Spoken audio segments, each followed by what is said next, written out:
Good morning, everybody. How are you? Thank you for your attendance here today. My name is Scott Clements. I'm with CAI Orange County, and I'm joined today by Rachel Solomon. She's also with the CAI Orange County office. Now, your first question, I'm sure, is what is CAI? And I'm glad that you asked. CAI is the acronym for Community Associations Institute. We were founded in 1973 here in Orange County. Since then, we've grown to over 40,000 members and 60 chapters worldwide. The entire purpose of CAI is the betterment of community association living.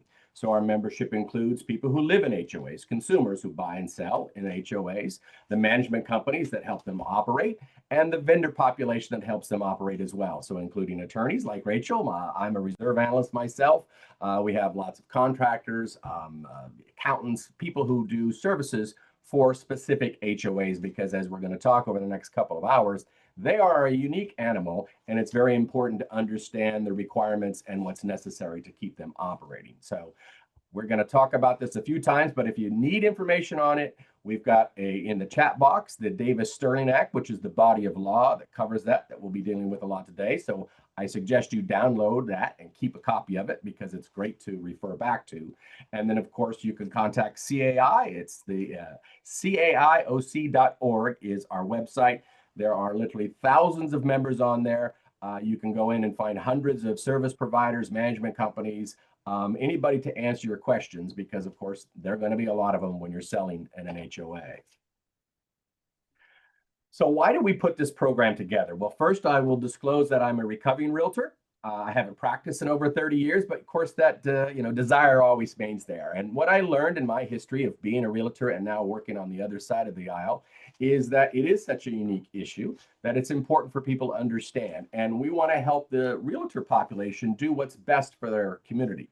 Now, of course, this doesn't mean that you go out and research all the information and try and interpret it. No, it's that you make them aware of these issues and guide them in a direction where they'll find the right advice on how to get information for their community. So with that, we're going to get started with Rachel Solomon, who's going to talk about association homeowner law. Good morning, everyone. My name is Rachel Solomon. I am a senior attorney at the law firm DeNicola Law. We provide legal representation exclusively to homeowners associations. So our client is the HOA. And I was really excited to be asked to present this segment today because the one time I said, oh, I would love to speak to realtors is when I sent a violation letter to a homeowner who lives in one of our communities. And I listed all the violations of the CCNRs. And the response that I received was, I didn't even know I lived in an HOA. And I kind of paused because I was like, wow, either she's lying, right, and is using that as a way to get around my violation letter, or she was really telling the truth. And there was something that wasn't discussed when she purchased the home or disclosed to her. So I'm happy that you're here today. Thank you for taking the initiative to learn a little bit more about HOAs. I know that everybody who's listening to this presentation will not make that mistake. You'll be able to describe to your clients, either who's selling or buying, what they own and what being a part of association means. So we're going to get into the conversation about common interest developments and what the types are and some definitions. So common interest developments are on the rise in California. So to be ahead of your knowledge and understanding of HOAs, it's great. It's only going to open opportunities for you because there's going to be a lot of either condominiums or planned unit developments that are going to be sold or open for sale. So my goal is for you to feel comfortable with not only what your client owns or is going to buy, but the general framework of how everything works. And by that, I mean what a common interest development is. So a common interest development is a property development where the owners hold a separate interest in their individual property and a shared interest or a common interest in the common areas. And the common areas could be the building structures, the roofs, the parks, sometimes roads. And the common interest development is operated by the homeowners association that's managed through the board of directors. So That's a long-winded way of saying if you hear the term CID or common interest development, that's really meaning this HOA. And the HOA serves to enforce the rules, to maintain that shared property, to collect assessments for that maintenance responsibility. So I want to dive into the common types of common interest development, and that includes two general forms. One is the condominium project, and the other one is a planned unit development. So we're going to start with the condominium project. So a condominium is a legal form of ownership where the owner owns his unit, and that's in quotation marks because that's a important term that consists of the airspace of that unit. So when your client is either selling or wants to buy into a condominium, you want to understand what they are purchasing. So oftentimes that means the interior surfaces, so the paint or the flooring up through that envelope of airspace. So that's what they would own. And everything that's outside of that or below the paint, the structure, the insulation, the foundations, that is considered the common area.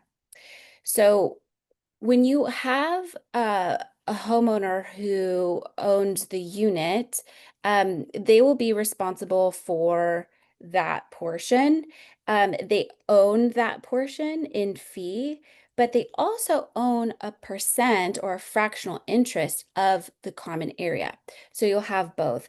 So for example, if there is a 3-unit, or let's actually make it bigger. If there's a 20-unit condominium complex, your homeowner will own their unit, that portion of the condo, and then they'll own a portion of the common area.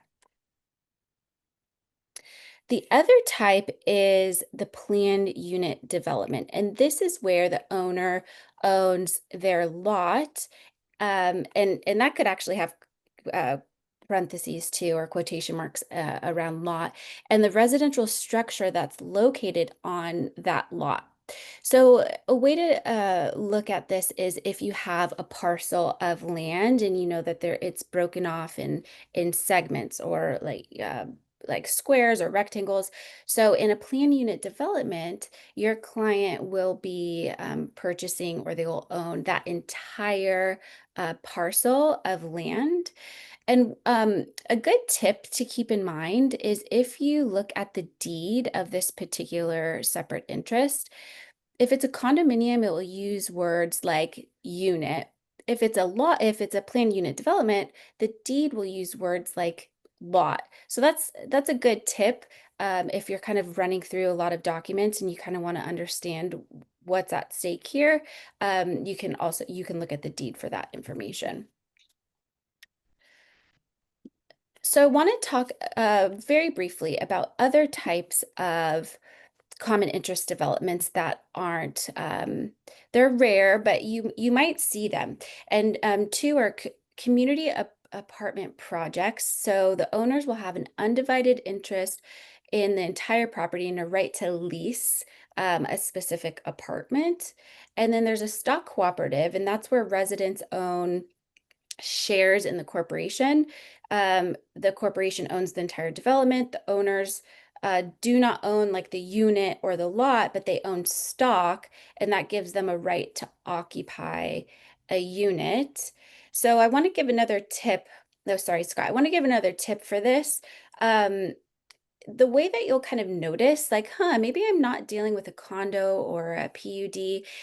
You look at the price, right? So if you have something that's valued less than a traditional condominium or PUD, that's usually an indicator that you're dealing with a different type of interest. So I want to touch based on the term townhouse because you'll often see, oh, your client will say, I want to buy this townhouse, or you'll see it in the, you'll draft in the marketing materials, but it's not a legal form of ownership. This actually is a marketing term. A townhouse can either be a condominium or a planned development. You'll have language that will say a townhouse style condominium or a townhouse style planned development. So it's important to know that town use of the word townhouse is not indicating legal ownership. Similar with single family attached and single family detached, same thing. These are not legal forms of ownership. We'll want to ensure that the residence or the lot kind of can fall into condominium development or a PUD. So now I want to get into um, how the HOA is set up and how it operates. Um, the next couple of slides, I want to give you a visual to kind of walk you through the next portion. So if you visualize a yin yang symbol, on one side of the yin yang, you have the law. So when we say the HOA law, that's one side. And then the flip side is the governing documents. So it's all the documents that are specific to the HOA that gives the HOA authority to manage and operate and maintain the community. So the next couple slides are going to talk about the law, and the law applies to the entire HOA industry, and it applies to all CIDs. And the biggest one that you'll see and you've probably heard about it before, is the Davis-Sterling Common Interest Development Act. So when we talk about the Davis-Sterling Act, you'll see the acronym DSA.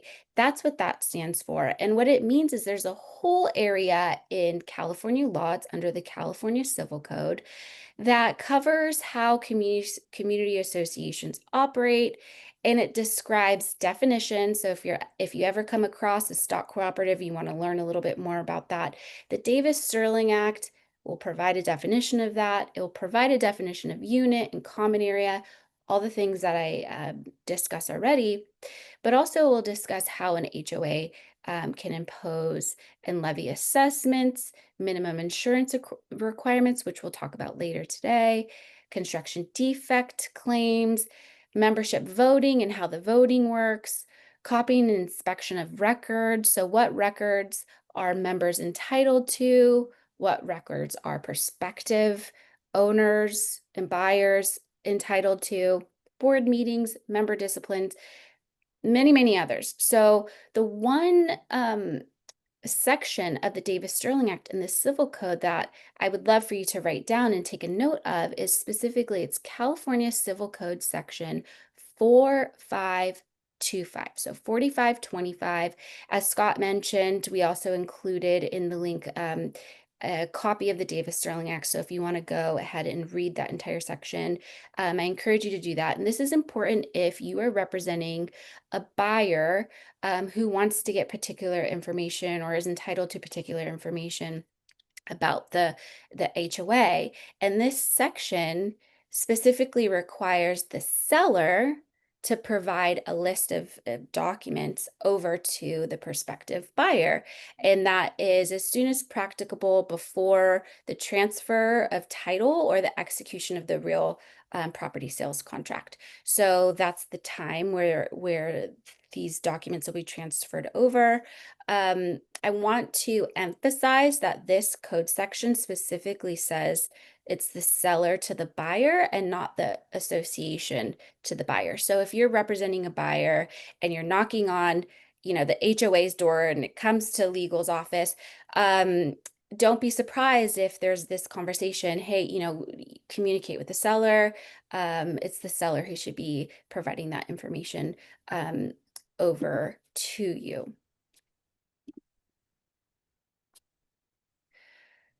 So the next couple points that we have on this list are additional laws and statutes that kind of govern the HOA. So the Corporations Code is how you look at the corporate governance, how the board has their obligations and fiduciary duties. You'll want to know that an HOA is considered a nonprofit mutual benefit corporation, and there's a specific section in the corporations code that dictates all the rules and statutes related to a nonprofit mutual benefit corporation. As far as knowing specific statutes or requirements, you'll be most concerned about the Davis Sterling Act and the Civil Code, but we just want to highlight that there is this corporations code that also helps the associations operate. The next is the vehicle code. And this one, you want to pay a little bit more attention to this or kind of know that it's working in the background, especially if you have an association where you know that the streets are owned by the association. The vehicle code allows and gives rules for the association to tow vehicles who are parking in violation of its rules, who are in fire lanes. The association must comply with the vehicle code before that they initiate the towing. It's important to understand your client's needs as far as parking, understanding that there is this ability to tow vehicles. You'll kind of want to ask questions. Okay, how many vehicles are in the household? Um, what's the status on guest parking? Another thing that you also want to be aware of is if there's commercial vehicles and or RVs, they all go into like parking restrictions. We'll go into the rules and regulations and how that fits in. But you want to be aware of these rules because if there's a parking violation, um, the car could be towed, which is expensive. Another thing we want to emphasize is the health and safety code.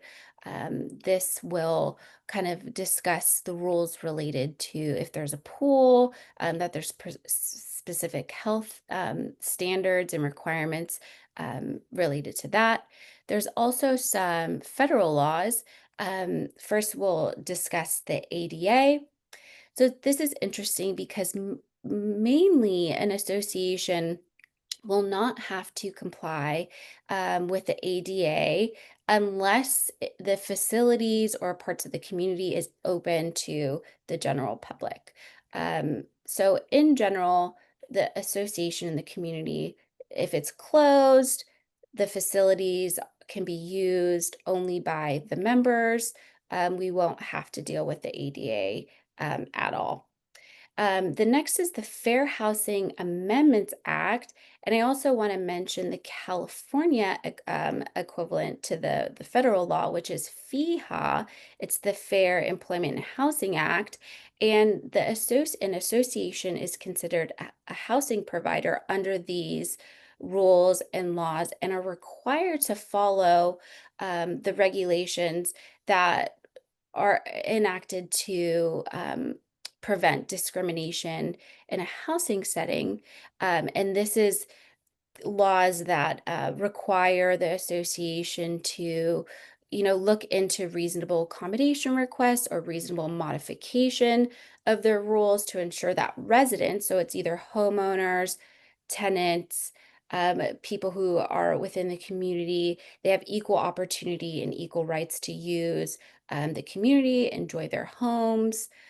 So this is something that we deal with quite often.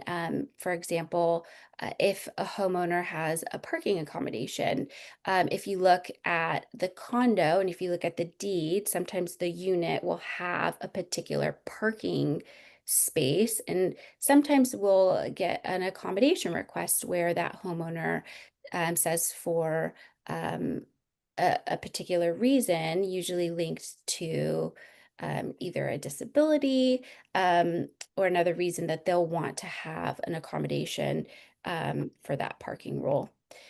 The next two I kind of want to describe and look at as a whole. So the Bankruptcy Code and the Fair Debt Collection Practice Act. This all goes into basically your assessments and the ability for the association to collect on a debt if those assessments aren't paid.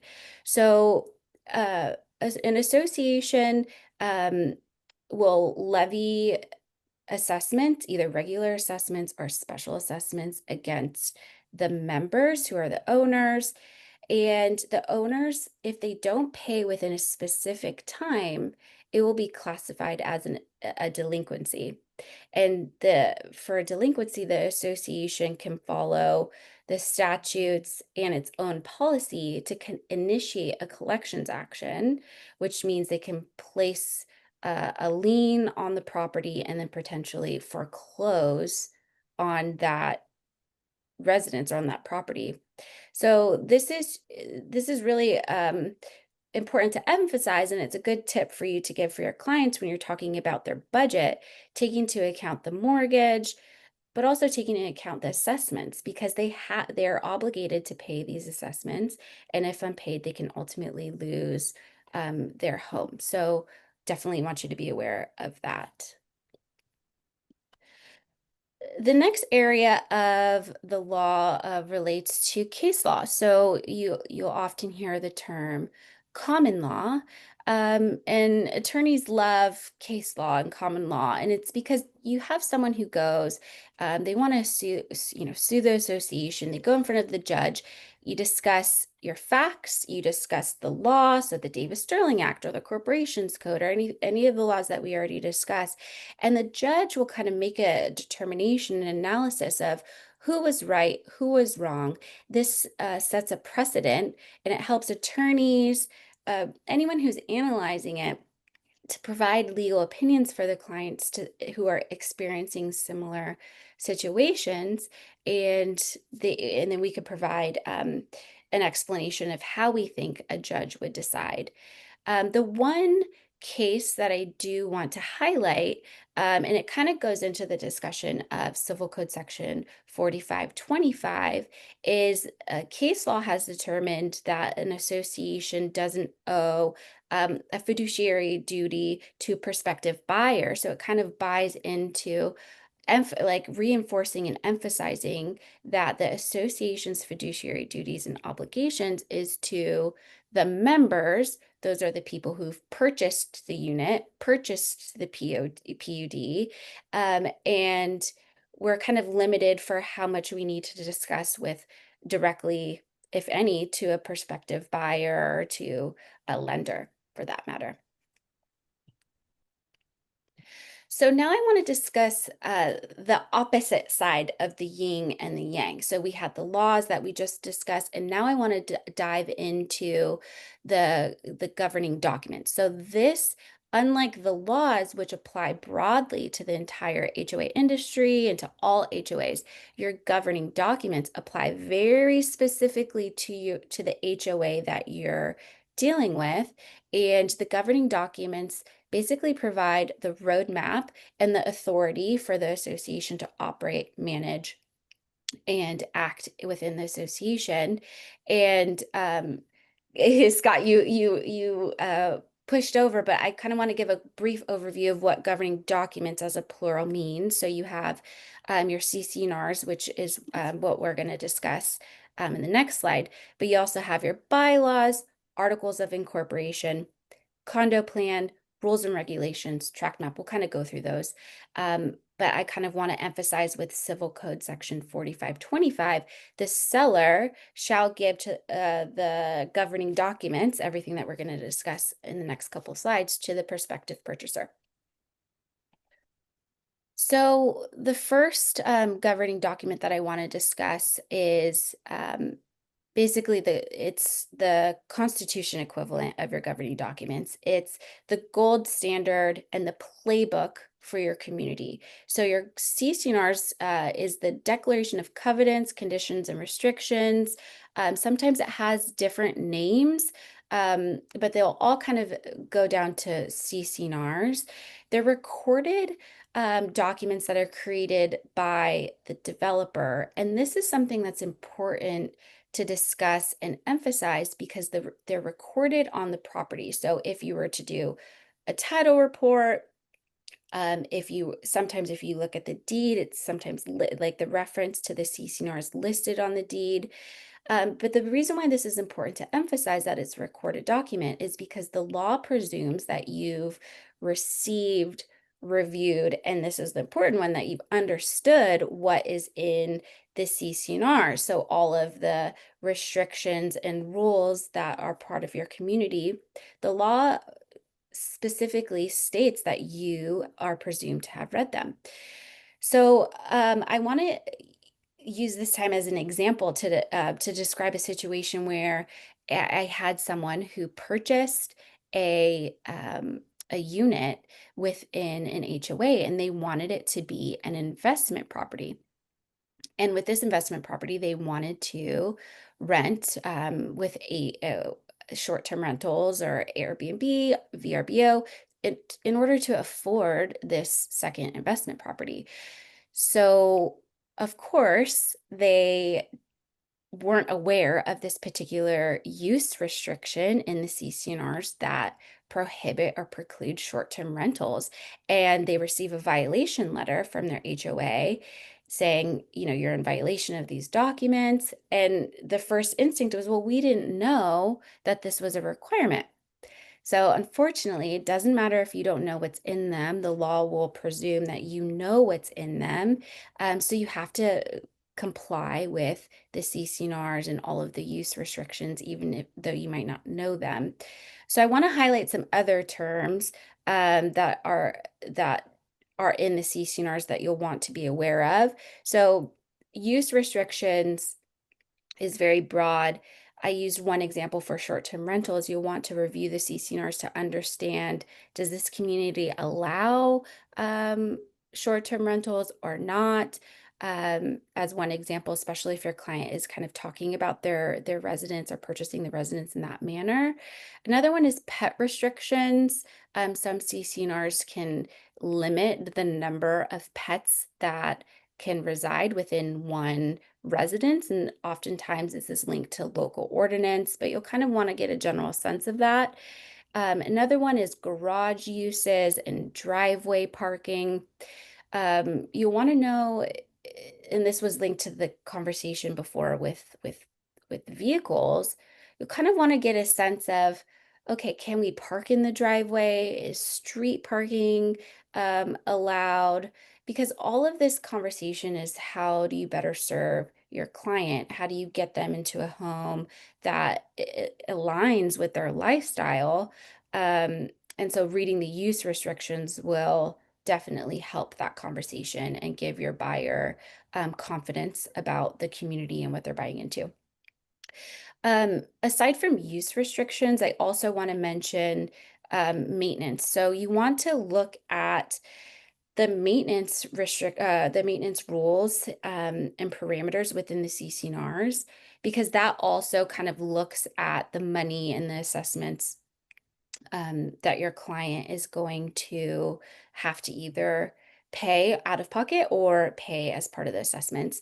So we discussed responsibility for your separate interest and what your separate interest is. You'll kind of want to know, okay, your client is responsible to maintain, repair, and replace those unit items, but also, what is the association responsible for? So the association, are they responsible for the balconies that that is attached to the unit? Um, is the association responsible for the landscaping? So say you have a PUD where your client either owns or wants to buy the entire parcel. Does the association actually landscape, or is responsible for the front yards or the side yards? Is my client responsible for only the backyard landscaping? You'll want to get a sense of the maintenance responsibility, because it goes into um, basically the financial responsibility down the road. Um, oh, sorry. I just want to go back to the slide.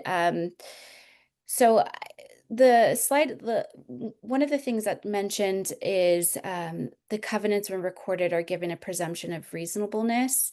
I want to go back to that short-term rental example.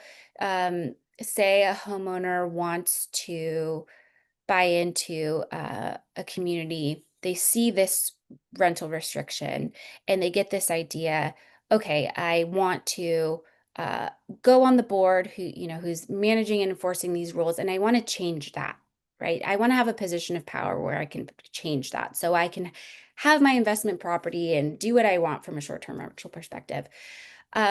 If you hear things like that, you want to slow that conversation down, because there's mechanisms that are in place in the CCNRs that have requirements for if the CCNRs are amended. So if those specific terms or provisions, use restrictions, are changed, usually require a membership vote. And sometimes it could be a supermajority vote, especially if you have older communities where it's 60% of the voting power of the membership in order for that CCNR amendment to actually happen and to be adopted. Or it could be a majority, which is still can be hard to get voter participation, to actually get that vote to change that.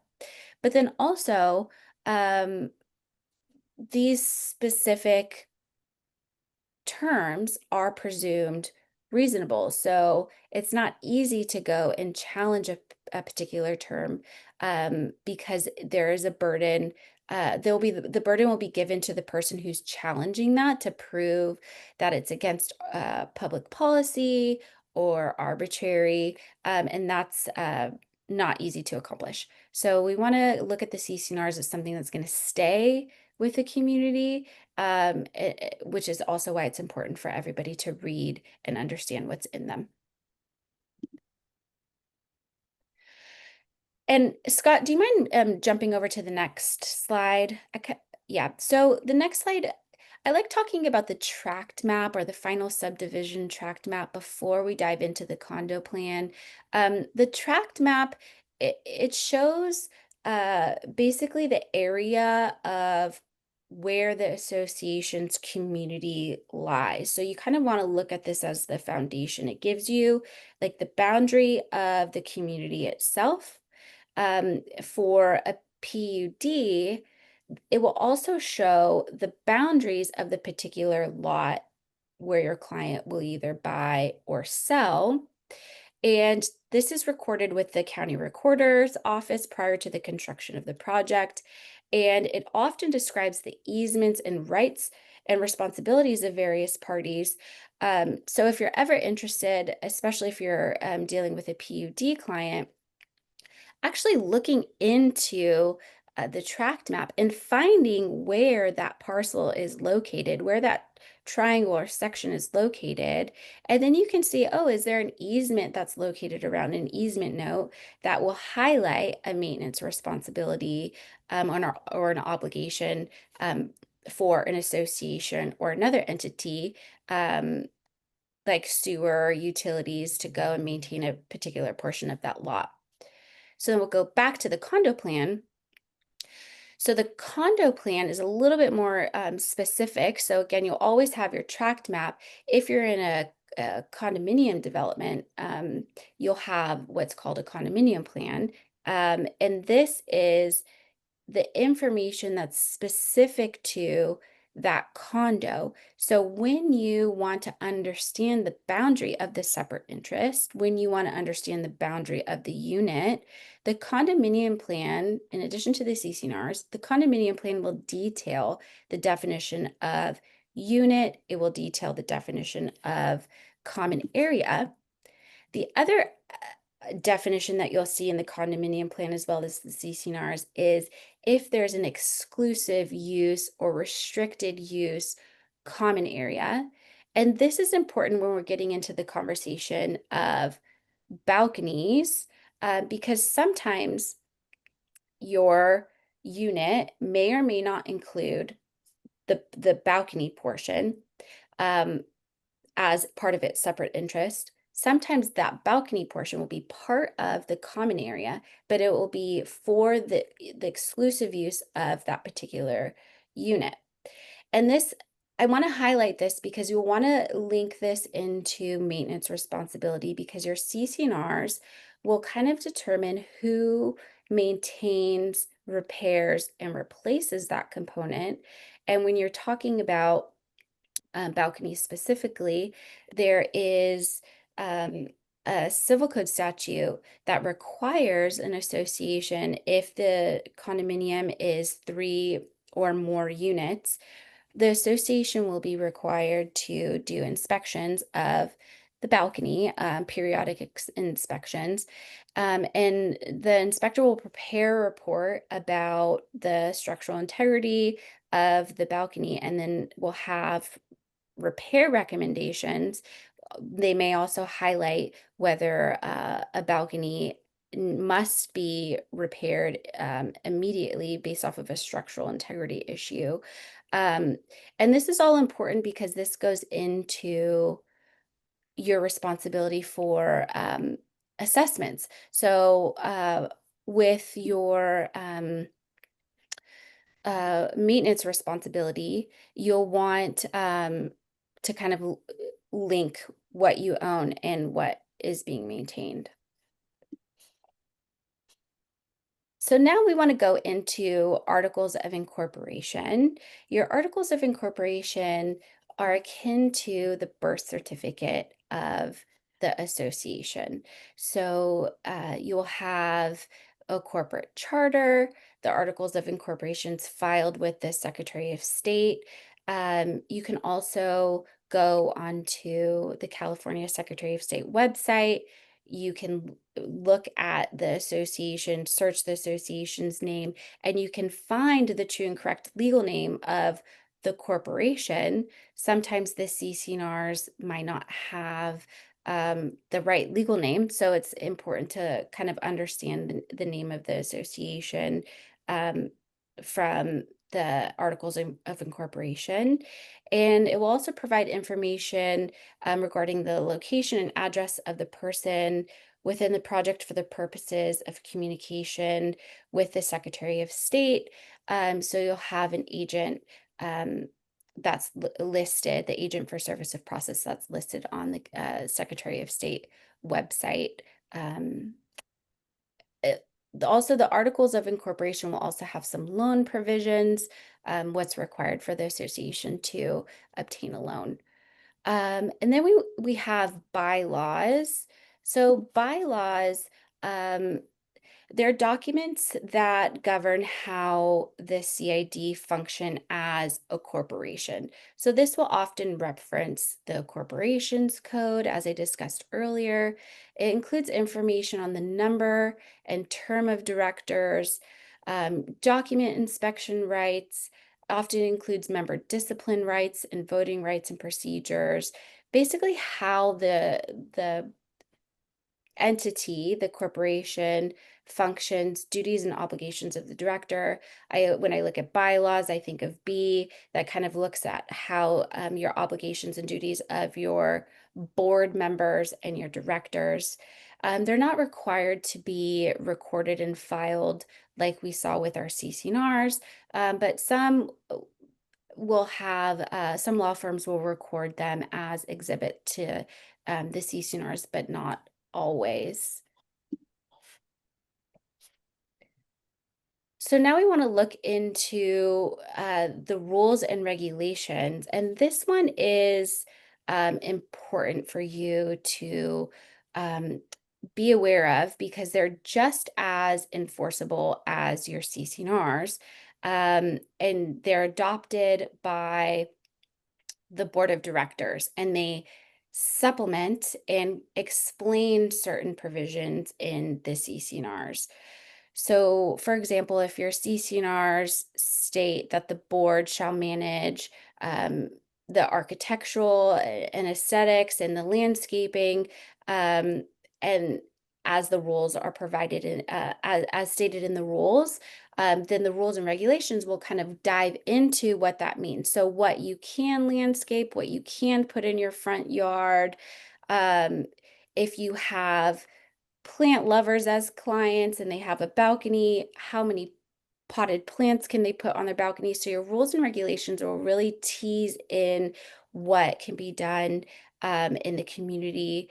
You'll also have barbecue rules. This is where you'll have your parking rules.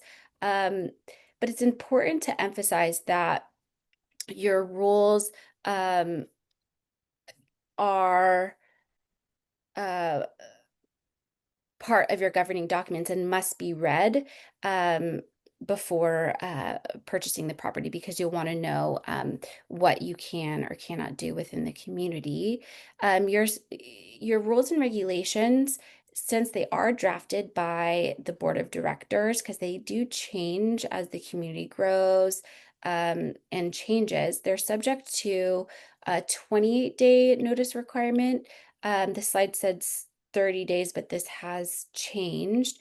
And members must be notified um, before the rules and regulations are modified if they're changed. And then there's some rules when they are changed, when there's notice to all the members about um, about that change. So now I want to go into, we've talked about the separate interests, what you own, what the association owns, and what they're required to manage, what links into assessments, and what you would have to pay for. We've talked about the rules. Now I want to talk about enforcement. And so, enforcement, the board has fiduciary obligations to enforce all of these, the governing documents and the rules that surround the association. So the board, in addition to the civil code, they should have a set of procedures and guidelines regarding the enforcement rules and regulations. Sometimes it says here they're in the bylaws or the CCNRs, and they're procedures that the board must follow to ensure that the rules are being followed. Um, for example, you'll have a violation, like the example I used earlier, where there's a short-term rental violation. So the board can send a notice of violation as a first measure to say, you're in violation of this provision of the governing documents. You should cease, your violation within a certain amount of time, or else we'll potentially call you to a hearing, which the hearing would be the next step of enforcement. A hearing, uh, in, to be called to a hearing, the board must send a notice of violation to the member, basically giving them due process, the opportunity to go in front of the board for a hearing, an opportunity to be heard before the board decides to take further enforcement action, either imposing a fine or restricting use of recreational facilities. But there's all a process that the board has to follow in order to enforce these rules. Um, Move on to the next slide. So, say the board sends a notice of violation, calls the homeowner to a hearing, imposes fines, and tries to get the homeowner to comply with these rules, and that just doesn't work. There's a next area that the board can consider to enforce the governing documents and to try to gain compliance with these rules, and that's informal dispute resolution. And this is where you'll hear the concept meet and confer. You'll have a meeting between the homeowner, the board, board member, manager, and sometimes legal counsel, but not always. Well, you'll want to discuss informally what's happening to see if you can gain compliance informally without additional enforcement measures. If that doesn't work, then the next step is alternative dispute resolution. And this is where a third party neutral is hired. Oftentimes it's mediation, it could be arbitration. And with mediation or arbitration, you'll have a neutral third party who reviews both sides, um, and either will have basically a settlement. So can the parties agree to how to move forward, and to know and to not have continued issues as far as enforcement. Um, this is important as a step to a lawsuit. So there are some instances where, as required by this Davis-Sterling Act, that before anyone files a lawsuit, they're required to engage in this ADR process. There are some exceptions to that, but if you're involved in an ADA situation, or sorry, an ADR situation, that this could and it doesn't get resolved, that this can potentially lead to further enforcement through a lawsuit.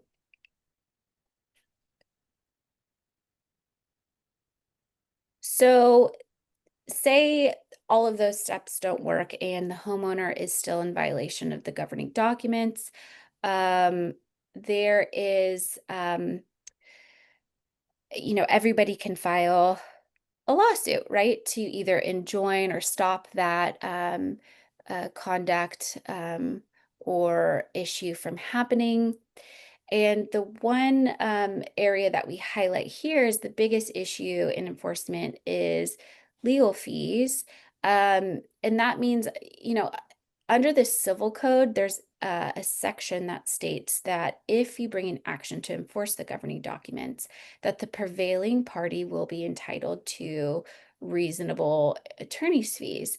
So sometimes you see dollar signs when you're approached with a situation and you want to sue either the HOA or vice versa, the HOA wants to sue the homeowner, where there's this idea, okay, well, there's no risk here because I might get my attorney's fees paid for. We want to caution that approach because um, it's litigation is extremely expensive. Going through those enforcement processes is very expensive. Um, so just because there's this situation or statute that allows for attorney's fees to be recoverable, oftentimes you'll get a portion of those attorney's fees, but it's just it's extremely burdensome and expensive to get there. And why do we bring this up in the first place? You want your clients to get into an HOA that they know that they can plug and play and live in the community, um, and comply with their rules. Because if they don't, there's this whole mechanism in place um, that is costly, it's time consuming, and ultimately you don't want your clients to kind of be in this situation, or if they're even talking about getting into a HOA and kind of challenging the rules, you don't want them to get into that situation. And at the end of the day, we all are in a client relations, client service position. So if your client buys into an HOA and they understand what they got into, they understand what they're supposed to maintain, what they're supposed to potentially pay for, how like the corporation, how it works. They'll be involved in the meetings. They will appreciate the information that you provided them at the outset. And what does that mean? They will also refer you out to their friends and family to use you and to help have you help them through purchasing or selling their HOA in the future. All right. Well, thank you very much, Rachel. Really appreciate that. And as I mentioned at the start, you can go to caioc.org and get all the information that you want on prospective attorneys, including Rachel and others who represent HOAs and home members and others that you could guide your clients to. So thank you very much, Rachel. Appreciate your opportunity. Now we're going to talk a little bit about the insurance. Of course, most of the reasons that we buy insurance, well, we buy them because one, there are state statutes. As we've talked about, the Davis-Sterling Act has specific requirements for HOAs on the types and amounts of insurance that they have to buy, and that would be varied by the type of association or the size. The governing documents, as Rachel mentioned, the CC&Rs are kind of like the Bible or the way to operate for associations. So many governing documents will have requirements for both the HOA on the types of insurance that they're required and also for the membership. So in some areas, they might require flood insurance or fire insurance or earthquake insurance. So it's very important for your prospective clients to understand the CCNRs and what insurance obligations may exist. And then, of course, lenders, Fannie Mae, Freddie Mac, most every lender out there is going to have specific requirements in order to write a mortgage in order to have it facilitated. So you'll want to be familiar with what lenders you use and what requirements they're going to have for insurance in an HOA. And of course, I'll just preface this by saying you want to start working with a good licensed insurance agent who is very familiar with HOAs so that your clients can refer to them and get their expertise when they're considering purchasing or if they've already purchased and need to cover it. All right, so some of the things that you might find in those governing documents or CCNRs, bylaws, are insurance article. As I mentioned, sometimes they're in there, other times they're silent on what may be specific other than that in the civil code. And it's based on the ownership interest. As we talked about earlier, there's a legal form of ownership that will vary. So for instance, in a condominium where the association is responsible for the roof, well, the homeowner wouldn't need to insure the roof because they don't have an obligation for it. So depending on the type of ownership will dictate what type of ownership, or excuse me, your insurance is going to be.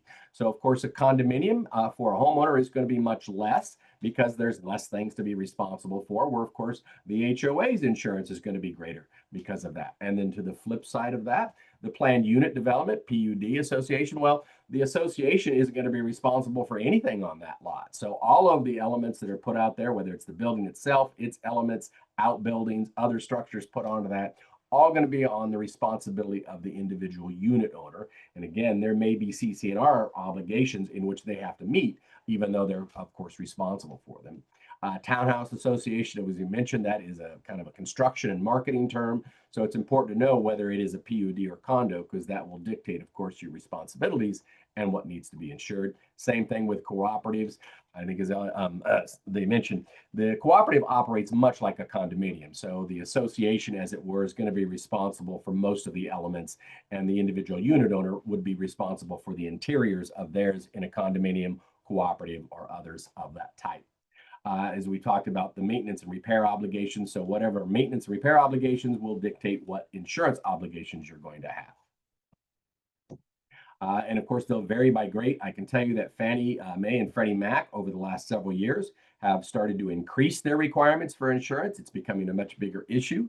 Also here in California, of course, you've probably heard there's a kind of an insurance crisis on the affordability and availability of insurances for all types of homes, but specifically in homeowners associations. So you want to make your clients familiar with these and seek guidance from, again, an insurance agent or others that have expertise in the specifics of your HOA or that specific HOA and their requirements. So the commercial insurance for HOA covers property insurance, and this is first-party damages, a loss to the named insured. So a tree falls and damages a building, well, that's a loss, and it's to the named insured because they, of course, own the building. It must also be fortuitous loss, meaning sudden and unforeseen. So again, the tree falling over, that's normal. But if you fail to maintain a component and it explodes, well, no, that's not unforeseen. So it has to be a fortuitous loss for the association. Same thing with the individual unit owners. And then the liability insurance that the HOA or the unit owner would have is third-party injuries or damages. So somebody trips and falls and they damage them, hurt themselves, that would cover that, including hurt feelings. So again, that's all included in the liability portion. And there is a need to prove negligence. So again, back to that trip and fall. So if somebody's walking in the community or in your individual unit and they trip and fall and injure themselves, well, what was the negligence on behalf of the property owner, right? Is there trip hazards? Did they not maintain the concrete and there was elevation differences and they tripped on that? Was it nighttime and there was poor lighting and they couldn't see? So those would contribute to the negligence. If there's no negligence, meaning, hey, the surface was fine, it was well lit, no problems, they just tripped, then again, that wouldn't be a viable claim. Two types of policies that you run into quite a bit on the buyer side. One is the condominium, also known as an HOA 6. And as we've talked about in the past, that's going to be less inclusive because in a condominium, they're going to have less components to be responsible for. So in an HOA 6, the association member has certain responsibilities within their unit. and the common area that they control, the exclusive use common area. So their insurance would have to cover those areas. In a single family home, it's going to be much more expanded because, again, the obligations are much more expanded. So in an HO3 policy, again, you're going to cover things like roofing and plumbing and other items that are not typical in a condominium program. So it includes the building property, which is the improvements. And so for a condominium, that would be your kitchen appliances and all of the interior stuff that you use and utilize, and also the improvements outside that you would be responsible for, if any. In a single family, then those improvements could be wide range. They could be included the fencing if you put up, structures or play equipment, all of that. So again, the responsibility is going to be very different from a POA versus a standard condominium. It will also cover your HOA insurance deductible. So on an HOA 6 or HOA 3, if something happens to the community, of course, they have a deductible and they're going to get that individually from each member based on the percentage of ownership. So your insurance or the HOA 6 or HOA 3 would also have provisions for that. The personal property, so much like a renter's policy, it's the interior items. So your furniture, your wall hangings, all that kind of stuff. Personal liability, again, if somebody injures themselves on your property, this will cover things like if you have a dog and it bites somebody, personal liability. They also have for loss of use. Let's say there was a fire in the community and you had to vacate your unit for the repairs. Well, then you have that loss of use. It would also cover the loss assessment. So for instance, if you did have a rental property and again, it had a fire and your tenant had to move out and you've lost that revenue, those would all be covered. So the loss of use, the loss of assessment, all of those are going to be covered in an HOA 6 or an HOA 3, again, depending on which policies you purchase and the riders that come with them. All right, now we want to get into the finance section. So this is where it really starts getting nitty gritty, right? You want to make good fiscal responsible decisions when buying into an HOA. So the first question is, well, how do you evaluate before buying an HOA? And obviously this is for your consumers, so people that you're representing and buying, what should they be looking for? And as we've mentioned, and we'll go back to, and I've got a slide on this in a second, but that 4525 and other areas where we talk about the documents that are available, one, to the sellers, and then those that may be available to the general public. I can tell you the ones that are available to the general public are very limited. The ones that are available to the seller are extensive.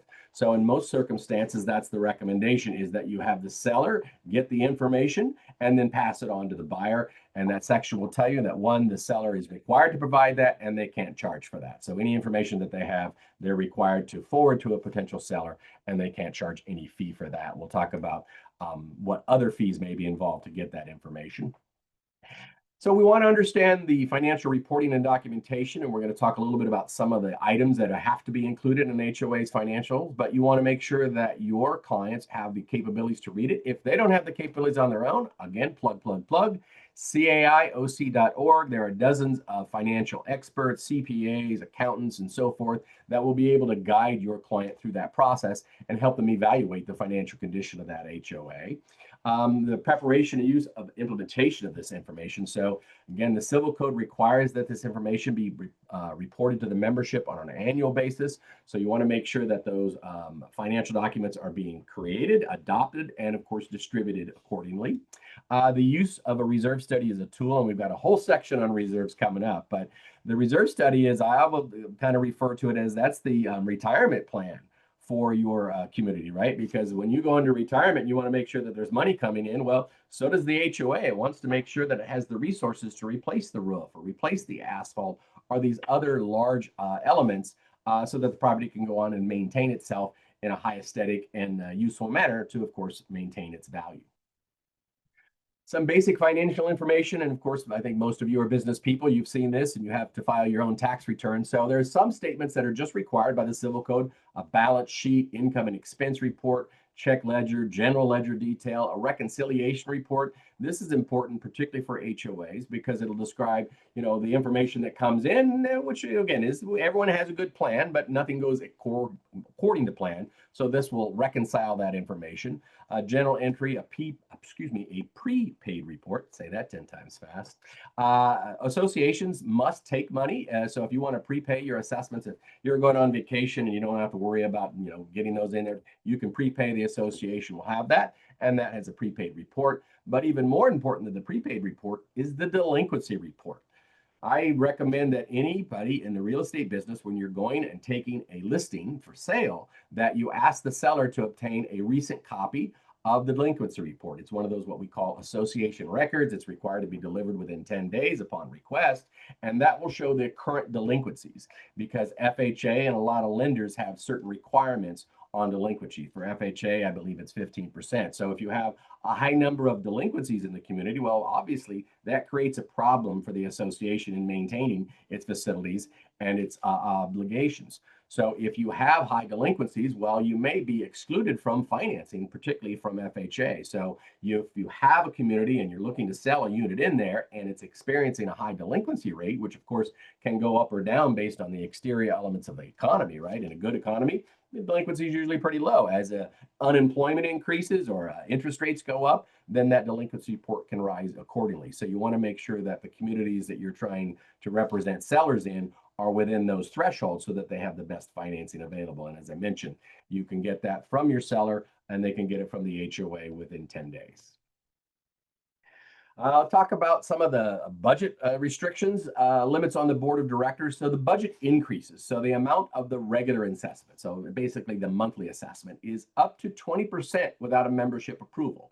And there's two reasons behind that. One, they want to make sure that you just can't go unlimited, right? These are working people, and you can't just hit them with all kinds of financial obligations. So they limit it up to 20% without the membership approval, so that if the board feels the need to increase the assessments because they have these financial obligations, that's fine, but they should have good planning, long-term planning, so that they're able to do these in increments, typically inflationary, which, recently have been a little bit higher, but historically have always been in the 3 or 4% range, typically speaking, a little less in some circumstances, but that's the typical. But if you have to kind of play catch up, you have that. Now, 20% can add up pretty quickly because this is each and every year, right? So if I started $100 in year one, all right, well, year two, it goes to 120. Year three, it goes to 144, and then 172, and then boom, 212.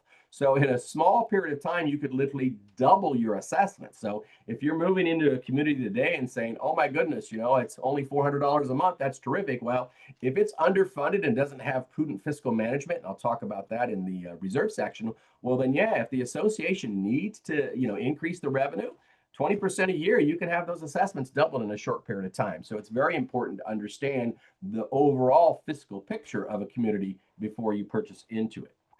Special assessments, and I'll take a fun at the lawyers. The lawyers call it special assessment. That's within the civil code. I've been doing this for 25 years, met a lot of people paying these monies, and none of them have really found it to be all that special. Now, what they do find it to be is a surprise. So I think we should call it a surprise assessment. But nonetheless, a special assessment is, hey, we need money and we need it right now. And so the civil code limits the amount that the board can get to 5%, because again, if you're doing good fiscal management and good financial planning, meaning the reserve study, you shouldn't have the need to go out and ask for large amounts. So again, just using that $100 that I can do in my head, well, 5% of the $100 is $5, right? By 12 months, that's $60 a year. So if your assessments are $100, then yeah, you could get hit for a special assessment for $60. Now that special assessment is due and payable when the board decides. So they can give you like 30 days notice, 6 months, a year, 2 years, whatever is in their choice. But that money is again due and payable at the time that they want it. And as Rachel mentioned, if they do not pay those assessments, well, then you are subject to foreclosure. So it may be a small amount of money, but it's still important to the HOA. So make sure that your prospective members understand these limitations and obligations and are budgeting accordingly to make sure that they can cover themselves.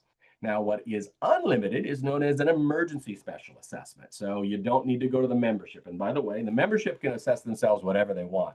So whatever your governing documents require in assessment approval, usually it's a majority, 51%. Sometimes it's different, but usually in that range. So if the membership all agrees that, yeah, we need more money, then yeah, then they can do that. However, if the member's like, no, no, no, please, gosh, I lost my job, my wife's unemployed, I can't handle that.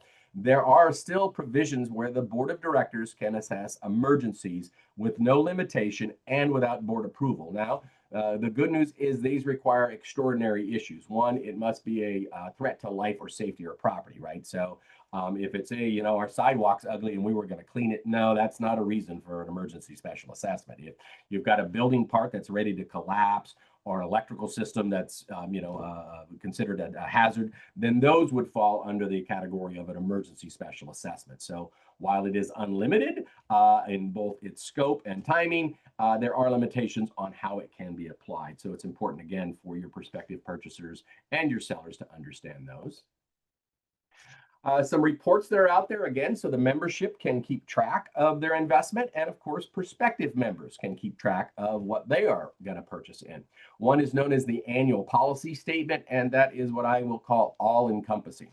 So it has all of the policies. So as Rachel mentioned, your parking policy, your pet policy, short-term rentals, all of those policies are part of the annual policy statement. So again, members can understand because as she mentioned, they can change within a year. So the policy statement includes all of your policies and operations. It also includes all of your insurance policies. As I mentioned, it's very important for a seller or a prospective member to understand their obligations. So you're going to need access to the insurance policy of the association to know what that covers so that you can find out what your obligations would be. So that annual policy will also include any and all insurance policies that are maintained by the association. It also includes what's known as the annual budget report, and that requires what we call a pro forma, looking forward, the Latin term, of your operating budget. So it's required to be delivered 30 to 90 days before the beginning of the next fiscal year. So let's say hypothetically your fiscal year is the same as a calendar year, so 1/1 to 12/31. Well, 30 to 90 days before that starts, the board has to distribute its annual budget, which will show that operating budget, what it's expected to spend, and that will include everything. So your association fees as it relates to, maintenance obligations, insurance obligations, management obligations, all of those will be part of your annual budget report in your pro forma operating. It will also include a copy or a summary of your reserve study, the funding plan adopted by the board, so that members and potential members have a very clear picture of the financial condition of the HOA. And as I mentioned, all of these are what we call association records. So if they're sent out annually, it comes in a big package. A lot of people don't recommend it. They often come PDF, don't open it. They come in a PDF often, so whether it's a physical document or a PDF, it's not always saved or maintained. However, all association records are required to be given to the membership in a certain time frame. We've got sites down there that you see, the 4525, 4528, and 4530 are all disclosing what information is available to the prospective purchasers, what documents are part of that document summary. And I know that this is very frustrating for the real estate community is, well, we just want a copy of the documents. Well, how much? Well, the civil code dictates what an association can do. It does not dictate what an association management company can do. So if an association is professional managed, which most of them are, well, then those documents are handled through the management company. And so they can charge reasonable fees for this documentation. So there's a section in the civil code that you can find, it's 4528, that lists all of the documents that could be available. And an association or association management company will have to list the fees in essence for that. So if you want a copy of the CC&Rs or the bylaws or anything else in that document, an additional copy than one that has been sent or is not an association record is required, then there could be fees for that. Now, my recommendation, although it's frustrating, is to pay that for a couple of reasons. One, as we mentioned, this information can change from time, right? So you may have some rules changes. Perhaps you changed your CC&R. So they may be different from whatever information you have from your last purchase or from last year's documentation. So you want the most current information. And one of the reasons that HOAs use management companies in this is they don't want to be responsible for the accuracy or the completeness of that, right? Because again, you know how litigious the real estate community can get in the way of a transaction. So if it comes after the fact, we go back to what happens after if it goes sideways. Well, you don't want to be that middle person involved. So we certainly don't recommend that you as the agent be that middle person. Don't go around gathering documents and say, here, Mr. Seller, look at these. No, have the seller go through the process, even though there may be fees involved, to get the most current documents from the people that are going to be responsible for having that information, and take yourself or anybody else out of that equation. And then 4530 is information to be provided by the association. So again, recommend that you download a copy of the Davis-Sterling Act and familiarize yourself and keep it on hand for the circumstances in which you need. And then last but not least, every association is required to file what's known as a year-end financial report. And as the name would imply, it's after the fiscal year. So the pro formas are before the fiscal year starts. The year end is after. So within 120 days, with the end of the fiscal year, the association has to provide its year-end financial report. And that's going to be things like the reconciliation, right? Like, we plan to spend this much money on these items. Well, what did we actually spend on those items? Of course, it will talk about your updated finances in the way of your reserve balances and your contribution rates and your checking balances and all the information that you would want to know before investing in a community. All right, now we're getting to the really fun stuff. Okay, now we're getting into reserves, and I know I'm completely biased on this. So what is a reserve study? A reserve study is a long-range financial planning for large-scale real estate developments, whether it's in an HOA or not. We've talked about earlier, a common interest development can also include commercial condominiums. So there's a big difference between the Davis-Sterling Act and the Commercial Condominium Act. We don't have time to go into that today, but if you have questions, we can talk about that. But a reserve study is the same regardless of the type of property that it's performed for. So one is the physical analysis. All right, what assets are there that are required to be maintained by whoever owns or is responsible for the property? So roofing, plumbing, mechanical equipment, asphalt, landscaping, etc.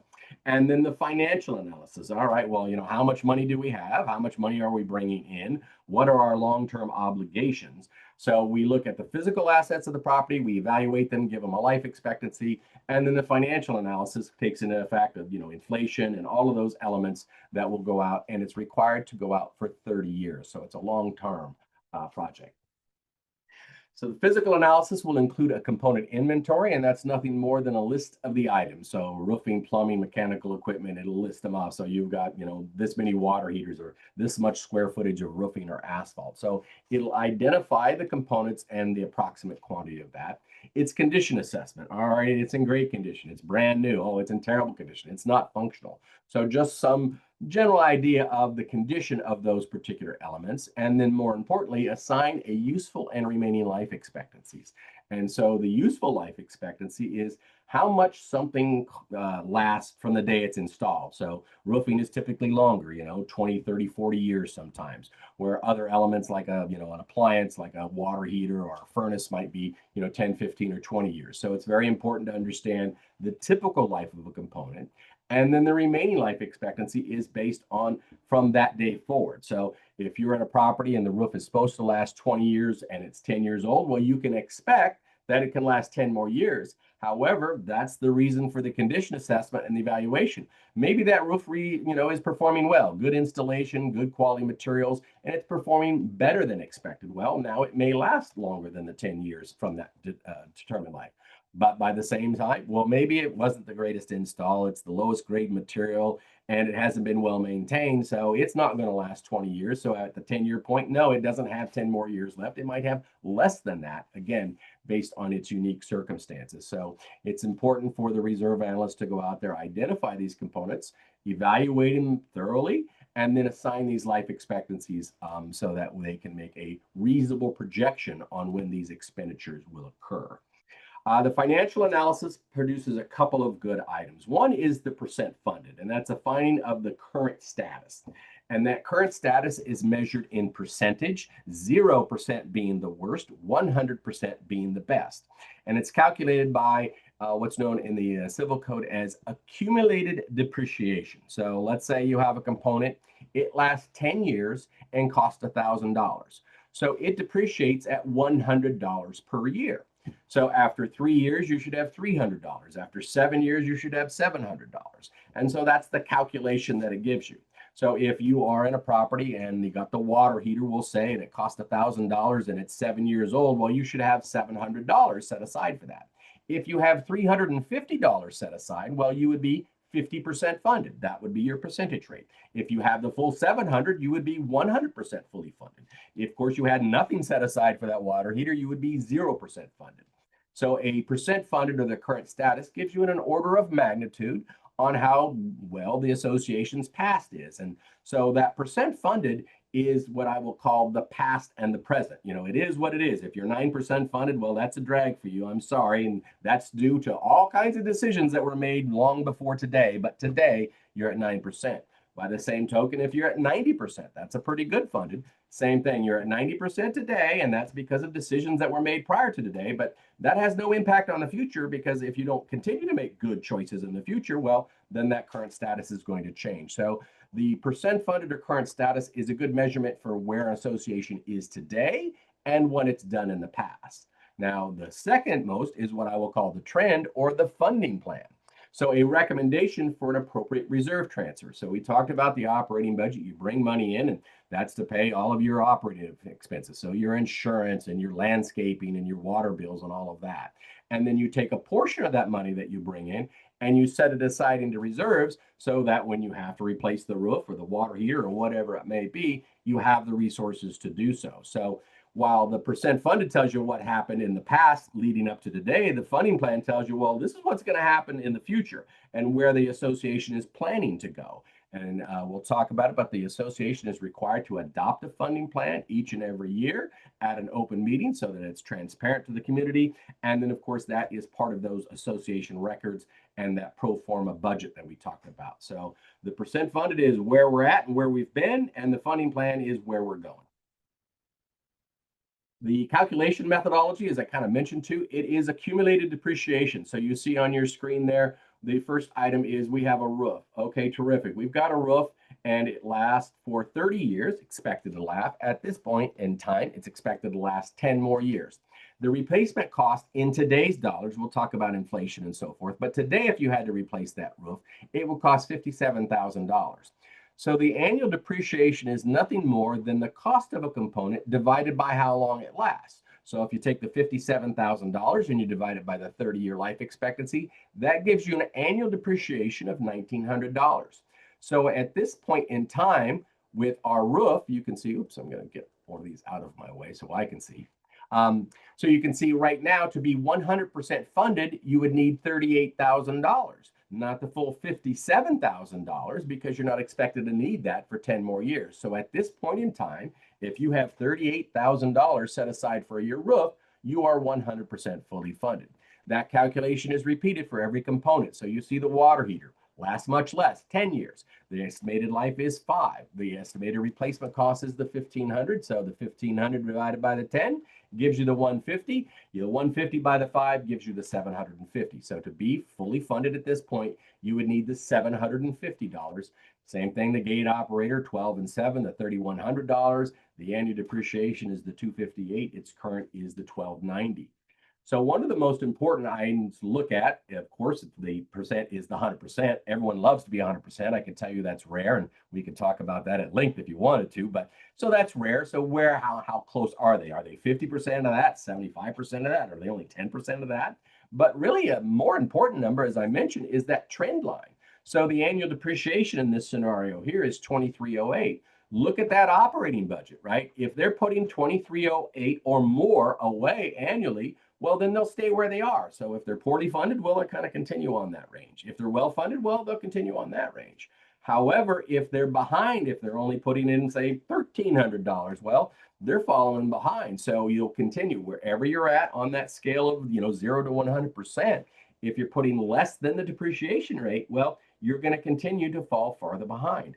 By the same token, if you're putting more than the 2,300, you're playing catch up. So if you're only 50% funded and you'd like to improve that, well, then yeah, we're going to need to put more than the 2,308 away. So every reserve study is going to have this kind of information available in it. So you want to look and see what are they putting away versus the annual depreciation, and that will tell you your trend line. If you're an association that is, say, poorly funded, like 25%, and you're also not putting away the annual depreciation, at least that amount, well, you can bet that you're probably looking at special assessment in the future, because not only don't they have enough money now, they're not keeping up with their obligations, so they're going to continue to be farther behind. So it's very important to look, is that contribution rate, that reserve transfer, equal to or greater or less than that annual depreciation? So educate your members to look for that. And as always, if they're looking for some expertise and some people to help them out, CAIOC.org has dozens of reserve analysts, CPAs, accountants, and so forth that help walk them through this information specific to their homeowners associations that they're considering purchasing. So funding plans. The associations have financial position effects. One, it's property values, right? As we all know, if you're only 10% funded in an association, that's not very desirable. You can anticipate large increases to the regular assessments and possibly or probably a special assessment down the line. And that, of course, would impact your capabilities or desire to want to buy into that property. Also, the overall assessments. Generally speaking, people buy as much home as they can afford. So until you get to the billionaire class, right, most people buy as much home as they can afford. So let's say hypothetically, I can afford a $4,000 house payment. Okay, great for me.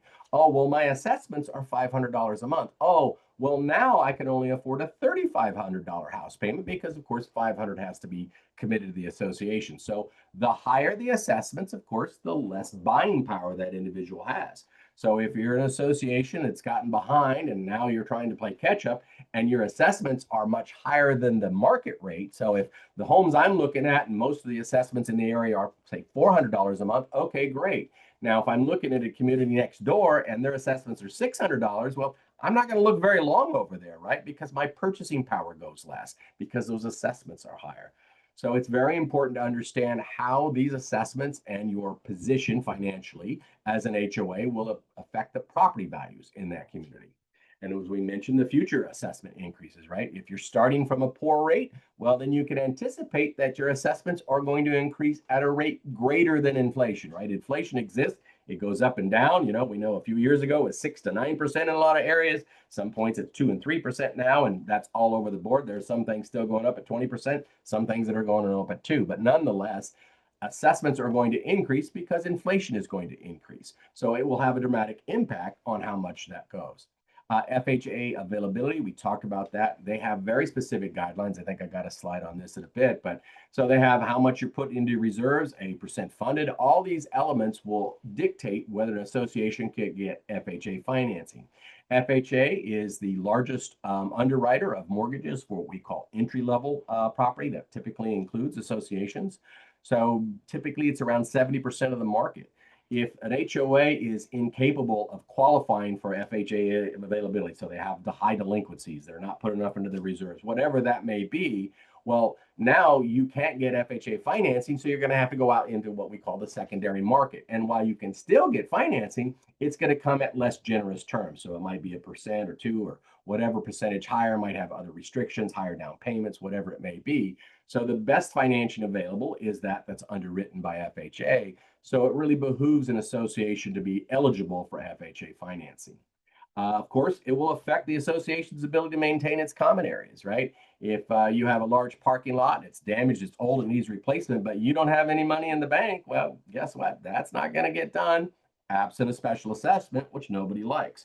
So it's very important to understand where the association's abilities and its long term. Every reserve study is going to have a listing of those assets as we talked about the component inventory. It's also going to have some form of a replacement schedule. So, you know, the roof that's due in 10 years, in 10 years, it's going to show that expenditure. So that expenditure schedule will help you understand, you know, when those expenses are going to be coming. And the idea of a reserve study is to match that expenditure schedule to the revenue and, of course, the amount in the bank so that you can meet those obligations.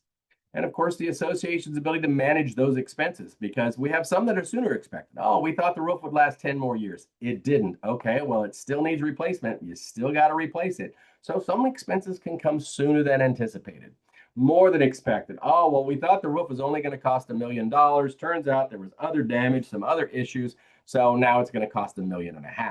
So by having a good reserve study, a robust amount of a reasonable percent funded, we'll talk about that in a moment, then yeah, if something is more than expected, you could absorb it, because remember, there's still lots of components that you're saving money for that you shouldn't need. So you should have some time to play catch up.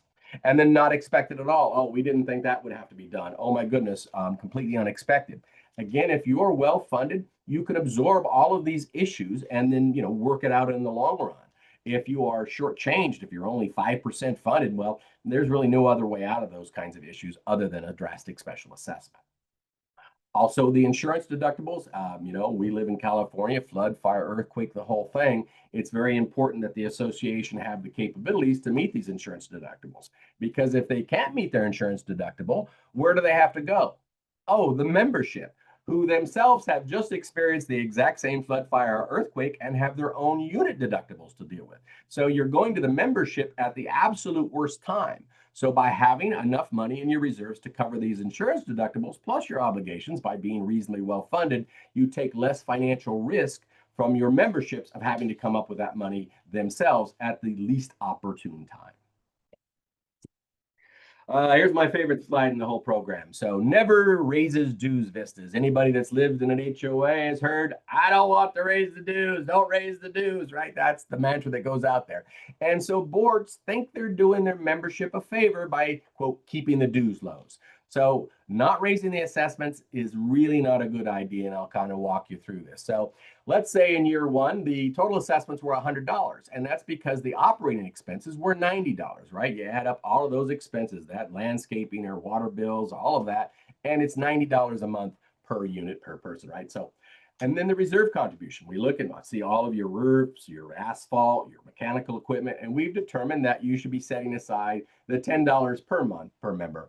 So what does the board do? It's prudent. It says, we're going to adopt that budget of $100 a month. 90 of it goes to our operating budget and $10 goes to the reserve contribution. Good for us. Yay, us. Okay. And then a year goes by, and sometimes those, when I was on the board, never raised dues, sometimes those people win elections, and sometimes they dictate what happens.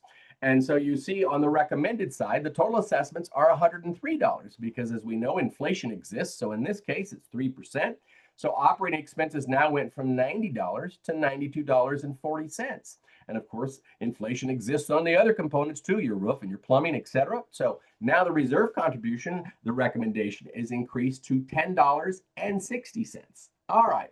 But remember, Mr. I Never Raised Dues is on the board. So he adopted a budget, or they, that board, adopted a budget of $100. Now, I want to take a moment to ask a few questions, and you could just answer in your head because I know you're going to get this right. What happens to an HOA that stops paying its landscaper? Just think about that for a moment. HOA stops paying its landscaper.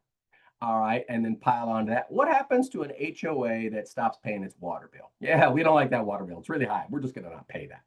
And then what happens to an HOA that says, wow, that insurance premium, that is way too high. We're just not going to pay that. So what happens to an association in that circumstance? Well, exactly like you would think. The landscaper stops coming, they shut off your water, and they cancel your insurance.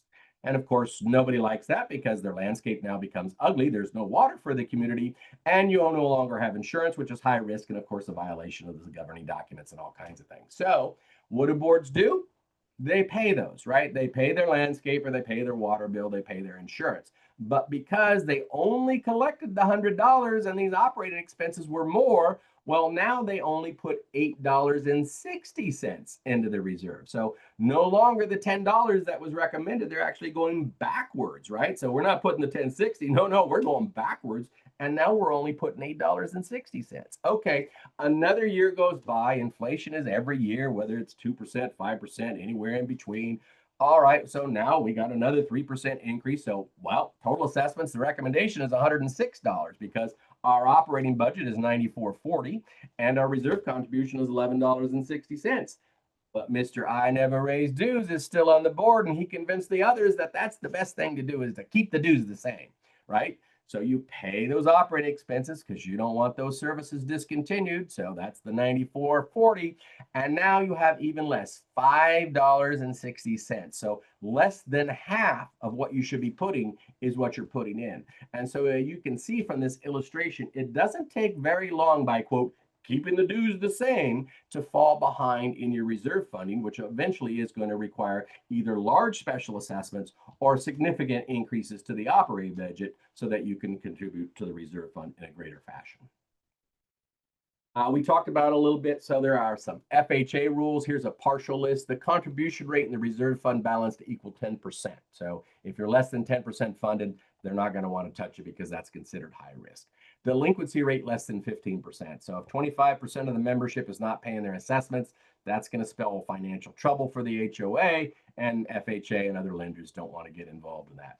Owner occupancy at least 35%. So again, as you probably understand, a lot of landlords that don't live in the property, they don't really care about the assessments to that degree. They want their units to be inexpensive and cheap to rent. So they often refrain from proper funding, which makes them more risk. Maximum occupancy of 49% non-residential space. So there's a lot of mixed communities. Of course, we're in Orange County where you have a lot of these in the beach communities. So that first level is commercial and then above that is residential. Again, FHA and other lenders, they want to make sure that it is mostly an HOA project and not a commercial development. So they'll have that 49% rate.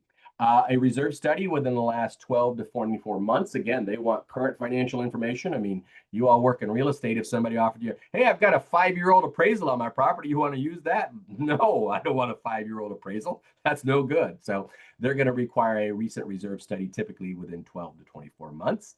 And then they don't want to take on too much risk themselves. So no more than 50% FHA-backed mortgages. So if you're in a 20-unit project and there are already 10 that have FHA mortgages, nobody else is going to be able to get an FHA-backed mortgage because of that 50% threshold. So it's very important to understand these issues when you're representing clients who are considering purchasing an HOA, because it can drastically impact the financing that's available to them. Okay, a reserve summary, as I mentioned in that pro forma operating budget, a summary of the association's reserves are required to be given to the membership, and of course that could be given to prospective memberships. And most of this information that you see in here is required by civil code. So some basic information, the assumptions, a fiscal year. Okay, what year are we talking about? HOAs operate in fiscal years. So again, whether it's consistent with the calendar year or different, it might be, 6/30 or, 6/1 to 7/30 or whatever the breakdown of the fiscal year, they always operate in a fiscal year, which is 12 months. Inflation factor, as we mentioned, costs go up over time and it has to be included because a $10,000 component for 20 years from now is going to be much more than the $10,000. So most reserve analysts will imply an inflation factor. In this scenario here, they take the last 30 years and they multiply it, and we'll use that. Of course, it's going to vary from year to year, but these are designed to be updated 29 more times in the next 30 years. Interest on reserves. So again, you have money in the bank and you're going to earn interest on that. So they're going to factor that into their calculations, less the taxes that would be paid. Of course, your beginning reserve balance, right? You have money in the bank. It's important to know. So whatever that beginning reserve balance is typically displayed in any reserve study. And then, of course, the most important number, the divisible number, the number of units. The next group down there is just the reserve contribution. We'll talk about the total assessments in a second, but just the reserve contribution. So in this scenario here, you see line item F, they say, okay, currently we're putting $3,000 a month away between our 48 units, and that works out to $62.50 per unit. Okay, and then you see that bolded line, recommended. So as a reserve analyst, we're required to provide our recommendation. The board is not required to follow our recommendation, so they can follow whatever guidelines they desire, but we as a practitioner will have to disclose what we think they should be doing. And in this scenario here, we're saying, well, increase it from the 3,000 to the 4,887, which would work out to $101 per unit, which is not going to be popular because you see line item H says how much that is. So it's 1,887 for the HOA, but that's 30 bucks to you and me, right? So that describes where the association is going to need to go with just its reserve contribution based on their recommendations from the analyst. Future increases, okay, is that going to be okay? Is that the end of it? Probably not. Remember inflation, right? It's got to go up a little bit. So you see here in 2023, and this is an old document, but it's going to go up another 62%. That's just the reserve contribution portion. We'll talk about that. And then good news on this property, line item J, no special assessment. So at this time, they're not recommending a special assessment extrapolated over 30 years. So that's the good news. And then future annual increases, again, over time, there's going to be more increases of that 62% to add to your reserve contribution. Now going down to that next group, the analysis of the monthly assessment. So in this, they've told us line item L, the total assessments are the $21,000, it's $442. To effectuate what we're recommending, remember that $30 per unit increase, you're going to have to increase your reserve by 14.4%. So your assessments are going to have to go up at 8.8. So you're putting 14% away, which is good. That's above that 10% for FHA, but we're going to have to increase the total assessments, that 442 by 8%. So if you take the 442 and you multiply the 8.89, that's going to include that $30 per unit increase. Now, that's also important, as I mentioned earlier, the board has the limit of the 20%. So you see line item in is only 8. So the recommendation from the reserve analyst can be adopted by the board without having to go to the membership because it's below that 20% that we talked about earlier. Something else, as we just kind of highlighted, is look at that 442, right? Because that 442 now is going to have to go up by the $30. So now it's going to be 472. We know we've got some future increases. So the next year it's going to be just over 500 and then 530. So you've got some increases. So it's very important to know where you're at with that association. So if other associations with similar amenities and so forth, same area, school district, etc., are at or above 442, well, that association looks pretty good because we've got less. By the flip side, if everybody in the area is, 342, well, now that's going to be problematic because you're already over the market range and you've got an increase in the short term. So if the rest of the market is 342 and you're at 442, about to hit 530, well, yeah, that will dramatically impact the sales in that community and, of course, the value that you could get for those units. So it's very important to understand where that community is in the marketplace. Of course, you all have access to the MLS, which will list the assessments so that you can get an idea of what other surrounding communities have and how that community may compare. The accumulated depreciation, so as I mentioned, that's where it is at any point in time. So in this particular association, the total accumulated depreciation is the $480,000 that you see there. The amount per unit would be $10,000. The overage or deficit is nothing more than the amount that you, quote, should have, the accumulated depreciation, versus the amount that you do have. So in this scenario here, we see that we, quote, should have $480,000. That's the magical 100% funded. We have $172,000. So you take the 480,929, you minus out the 172,229, and that leaves you with a deficit of a little over $300,000 for the association. You divide that by the 48 units, and you see that per unit deficit is $6,431. This is probably a good time to remind you folks, you guys put this into the civil code. Yeah, you guys want transparency in a transaction, right? So it's in California. I don't know how much impact $6,000 will have on a unit that's going for $1.5 million. That's what, a starter home now. So yeah, whether it impacts the transaction or not, whether a seller is willing to give that will, of course, depend on the transaction. My guess is in a buyer's market, if there ever was one of those, then yeah, maybe you get some traction on that 6,000. If it maintains the seller's market that we've had for the last several years, well, then no, take it or leave it. But what's important from a transaction standpoint is that that number is disclosed up front so that nobody could come back later and say, hey, I didn't know. No, actually you did. We told you where you were at. And the real estate lobby had that put into the civil code years ago because they had a number of what we'll call nuisance claims, right? Somebody moves into the property, they don't look at the documents. There's hundreds of them. They're just signing away, moving on.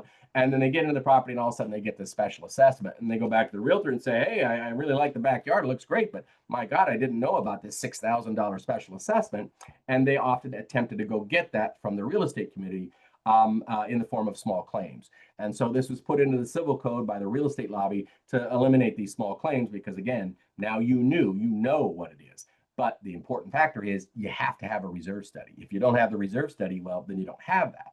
Now, of course, you can still have a transaction without a reserve study. You all know the car contract. It has a waiver. Okay, great. Reserve study is a great idea, but we don't have one. And this is a great 3-bedroom, 2-bath in the right school district. So I'm just going to buy blind. And you can buy blind. Now, the question is, after they buy blind and then they find out about that $6,000 special assessment, how happy are they going to be with their transaction? And then how happy are they going to be with you in your representation and the fact that they were unaware of that 6,000? So don't let the HOA off the hook. Make them get a reserve study. We talked about it's required by law, so they can't say, no, we're not going to do that. I can assure you, if you write the HOA and you say, hey, you don't have a reserve study, you're in violation of the law, my client's going to have to take a $10,000 less offer because they don't know how much they're behind, and we're going to seek that from the association. I'll let Rachel jump in, but chances are that association attorney is going to strongly recommend to the HOA board that they immediately get a reserve study so that that does not happen. And then last there at the bottom is that percent funded. And as again, I mentioned, that's just an order of magnitude. So whether it's 0%, 100%, or another number in between, it gives the membership and a prospective purchaser the opportunity to look at that percentage and say, where are we?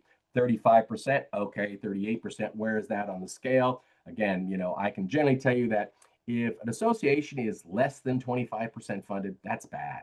You're probably looking at a special assessment, and you're definitely looking at large increases to the regular assessments. And then going up a quarter, if you're between 25 and 50%, well, that's not really good, right? It's underfunded. So you may or may not have a special assessment, but certainly your regular assessments are going to have to outpace inflation because you're not even putting away half the money. You don't have half the money there. So you're going to have to play catch up at some point. All right, let's move to the next quarter. If you're 50 to 75% funded, again, not great, not desperate. So chances are pretty low that you'll have a special assessment. Again, most of these are, long range items. And so if you're in a 50 to 75% range, you're probably at a reasonably low risk for special assessment. However, your regular assessments are certainly going to have to outpace inflation, whether it's by a percentage to or not, depends on the unique circumstances of the HOA. But if you're at the 50 to 75 range, you can anticipate that you're going to have to go up at a rate, substantially above inflation. Then we'll get to the good guys, the 75%, 75 to 100%. And by the way, 100% is optimum. 99 is not enough, and 101 is too much, right? So 100% is the maximum because the Civil Code says that the association shall not, it's a good idea, we'd like you, but it shall collect assessments sufficient to meet its obligations under the governing documents. So you can't run out of money legally as an HOA. You have to get that money. But on the next sentence, it tells you, however, the association shall not collect a fee that is greater than its purpose. So technically speaking, being more than 100% funded is a technical violation of the Civil Code. So up to 75 to 100% would be considered a good range. So yes, at 75 to 100%, your risk of special assessment is very, very low, almost non-existent for the most part, because you've been doing a good job in the past of keeping up. So if you're in that range, you can anticipate certainly inflation. That hits your operating budget, which is generally the bulk of the assessments. So you can anticipate inflationary adjustments, and you may be a slight above that, depending on if you want to go up from 75 to 100 or not fall down below it. But you can anticipate that your assessments are going to be inflationary, maybe a little bit above going into the future because you're starting at a relatively strong 75 to 100%. So that's kind of how you use these numbers to measure the fiscal probabilities of an association. And then here's probably the most important document. As we mentioned, this is part of the pro forma operating budget. It has to be adopted at an open meeting and then given to the membership on an annual basis. And this is what our plan is for the next 30 years. And of course, one association's board is only responsible for that year. However, they're responsible to project for the future and what would be a proactive or prudent processing. So you see there, it says the reserve contribution. So how much we're putting into our reserves. Special assessment. In this scenario, good news, it's zero. Interest, as we talked about, you're going to make some money. You're going to pay taxes, but you'll have some left over. And that goes into it. Component costs, as we mentioned, some years you spend a lot of money, other years you spend less. So we factor in the expenses on a per unit basis to get to our net receipts. So some years you're going to spend more than you brought in. That's okay. Reserve stays expected to have that. Other years, of course, you're bringing in more than you spend, and you're building up those reserves for future. So we're going to show you what the net total is, the cash at the beginning of the year, the balance at the end of the year, which is, of course, how much you've brought in, how much you spent, and then what's left over. That component accumulated depreciation that we talked about, where are you at with everything, less your beginning cash balance. So we've talked that 480,000 is what we should have. You actually have 172. All right. So your deficit you see there in the red is about $300,000 divided by the 48 units gives you that 6431 negative equity or cost per unit. And as you see, if they follow this funding plan in the not too distant future, it takes away the red and it gets black and it goes up and down. And you see in the 2037, it ends on that magical $1, which would give them to 100% fully funded. So they have just the right amount according to the Civil Code. So these are required to be adopted and distributed every single year. And so a prospective purchaser or somebody living in a community that's thinking about retirement and trying to do their long range planning can look and see what the anticipated expenditures are going to be. And then, of course, what those reserve contributions and or special assessments will be needed to facilitate that. And then this should be your favorite document because you guys created this. That's right. As I mentioned, the real estate lobby has been a big contributor to the civil code. They're the biggest contributor to the financial issues of an HOA. And so they created this form years ago to take away the I didn't know. So you see that number one. All right, well, how much are the assessments? How much go into the reserves?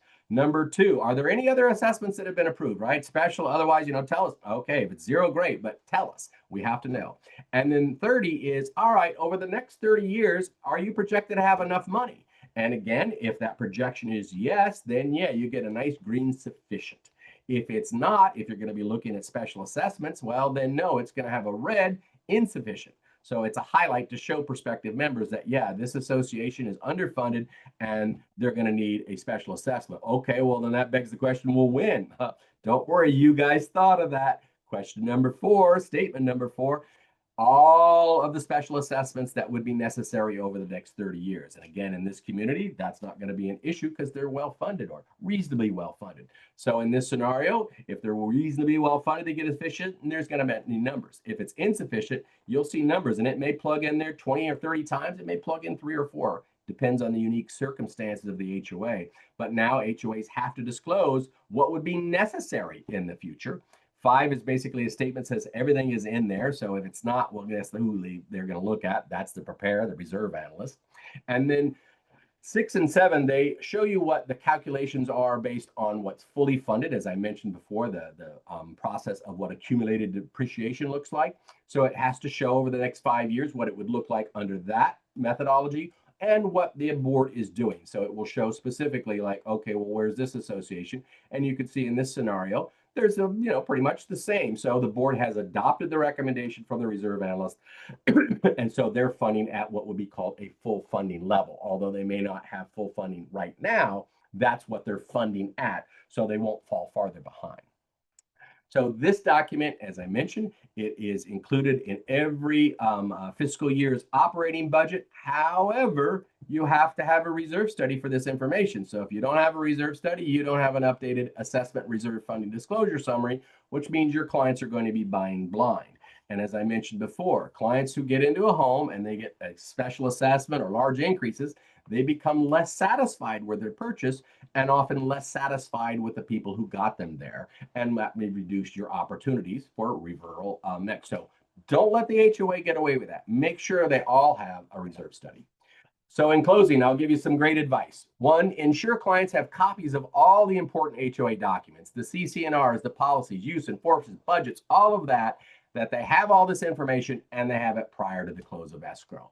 Ensure your clients understand the use restrictions of communities, right? Such as parking, pets, short-term usage, amenity usage. All of those things are in those documents that can be available to the membership and future or potential members. And you want to make sure that your clients have the opportunity to review that prior to the close of escrow. 3, ensure your clients understand the financial condition of the HOA, reviewing the reserve study, the funding plan, the budgets, financial statements, and other documents that we've covered today. You want them to do that. And again, we don't recommend that you sit down and try and interpret the financial documents of the reserve study. Instead, recommend that they consult with people who do, as I would recommend, caioc.org. Like I mentioned, we have hundreds of members, experienced law, finance, and so forth that would be happy to walk them through this process and let them know what's the situation with this potential HOA. And then recommend your clients consult with a licensed insurance agent who is experienced in working with common interest developments so that they can review the HOA policy and understand, based on the governing documents, what kind of insurance that particular prospective owner is going to need to maintain their community and their unit within it. So with that, I will open it up to comments, questions, concerns, bitches, gripes, goals, dreams, aspirations. We take them all. Let me get my chat back up so that I can answer any questions. And by the way, I am also on the CAI website. My name is Scott Clements. I work with Reserve Studies Incorporated. Rachel's on the website, Rachel Solomon. She's with Nickleo law firm. You can ask us. There are dozens and dozens of other qualified individuals. So I would encourage you to get familiar with that website, caioc.org, so that you can direct your customers to them so that they get the resources necessary to make good, informed purchase decisions. So with that, I'm just waiting for all those questions to roll in. If there are no questions, you are free to leave for the day. We gave you 12 extra minutes, so you can just do what you want with those 12 extra minutes. We do appreciate your attendance today.